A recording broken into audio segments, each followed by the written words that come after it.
Myftyrja i Shkodrës Imam Muhamet Sytari priti në një takim vllazëror kryetarin e komunitetit musliman shqiptar në Zvicër, Hafiz Mehas Aliaj.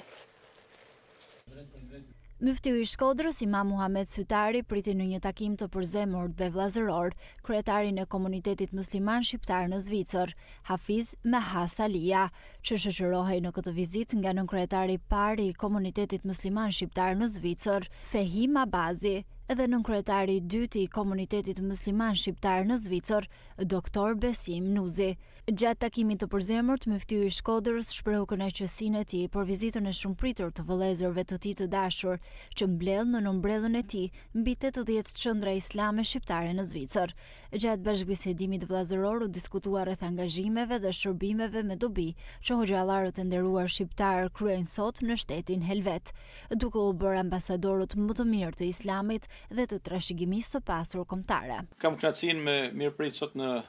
zyrën e Myftinisë së Shkodrës, 3 miq të zemrës, kryetarin e komunitetit musliman shqiptar të Zvicrës, vëllaun edhe mikun tim të vjetër,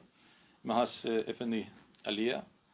i cili shoqënohet nga vëllau i zemrës Fehim Efendi Abazi, nënkryetari i parë i komunitetit musliman shqiptar në Zvicër, njëkohësisht edhe drejtues i qendrës islame për religjon, kulturë dhe integrim në Lozan, edhe doktor Besim Nuzi, një mik edhe vëlla i vjetër, i cili ka shërby për kohë në Myftininë e Tiranës, pastaj e ka thirrë Zoti për me shërby në Langenthal, atje mes Lozanës edhe San Galenit, ku shërben kryetari i komunitetit musliman e shqiptar atje, në xhamin e madhe El Hidaje, i themi Hidaja e zemrës, sepse na lidh me atë edhe me vëllezërit atje një histori e gjatë bashkëpunimi edhe lidhje shpirtënore, por jo vetëm. Është një kënaqësi shumë e madhe që sot i kemi në qytetin e Shkodrës në këtë vizitë të shpejtë, edhe është në nderin tim me i uru mirëseardhjen, edhe njëkohësisht me theksu që kontributi i hoxhallarëve shqiptar në Zvicër, e në diaspor, në shumë vende të tjera, është një kontribut shumë i madh në rujtjen e trashëgimisë islame, edhe kësaj ngjyrese kombëtare, rujtjes së trashëgimisë tonë kombëtare,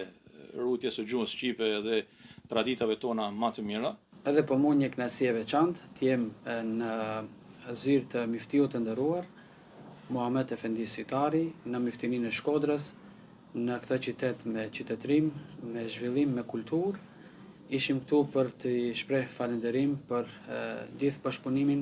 që ka treguar deri më tani, sa herë që e ftojmë na viziton dhe na nderon shumë. Prandaj dhe faleminderit shumë myfti që na e hap derën dhe na e bën të dashur këtë zyrë dhe qytetin. Lut Zotin që të keni shumë sukses dhe t'ju ruaj juve dhe gjithë qytetarët e Shkodrës, të Shkodër, të begat dhe të nderuar.